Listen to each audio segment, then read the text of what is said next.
SIR अभियानाच्या अनुषंगाने नाशिकमध्ये भाजपकडून प्रत्येक बूथ प्रमुखाची निवड झाली आहे। बीएलओ अधिकारी आणि भाजपचे बीएलए बूथ प्रतिनिधी नेमलेले असून नाशिकमधल्या एसआयआर मोहिमेमध्ये भाजपने मोठा पुढाकार घेतलाय। मात्र या सगळ्या प्रक्रियेवरती ठाकरेंच्या शिवसेनेने आक्षेप घेत प्रशासकीय अधिकाऱ्यांनी प्रत्येक मतदारांची भेट घेऊन एसआयआर नोंदणी करावी आणि या मोहिमेमध्ये राजकीय पक्षांचा होणारा हस्तक्षेप हा थांबवावा असं निवेदन जिल्हाधिकाऱ्यांना दिलंय। त्यामुळे नाशिकमधल्या एसआयआर मोहिमेच्या अनुषंगाने भाजप आणि ठाकरेंच्या शिवसेनेकडून आरोप प्रत्यारोप होत आहेत। दरम्यान या संदर्भामध्ये भाजपचे शहराध्यक्ष सुनील केदार आणि ठाकरे सेनेचे जिल्हाप्रमुख डीजी सूर्यवंशी यांच्याशी बातचीत केली आमचे प्रतिनिधी शुभम बोडके यांनी।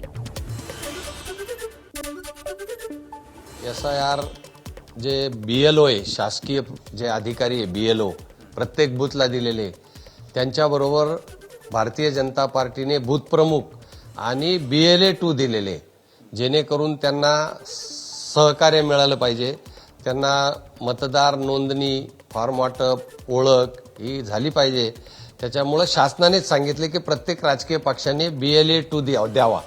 त्याप्रमाणे आमचे 1047 बूथवर आम्ही बीएलओ बरोबर बीएलए 2 आणि बूथ प्रमुख दिलेले आणि त्यांच्या माध्यमातून मतदार नोंदणी सुरू आहे।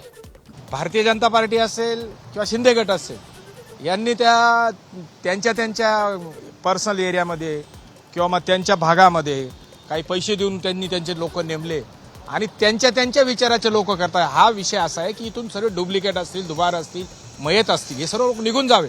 या सत्ताधाऱ्यांचा हस्तक्षेप हा कमी झाला पाहिजे।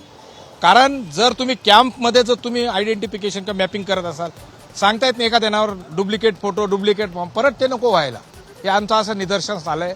म्हणून कलेक्टर म्हटले की आम्ही त्या विधानसभेच्या प्रमुखाला, अधिकाऱ्याला सर्व त्यांच्या अखत्यारीत असलेल्या जेवढ्या केंद्र असतील, जेवढे बूथ असतील, तिथे ते स्वतः व्हिजिट करतील जिथे संशय आला तर, आणि हेच आम्हाला पाहिजे।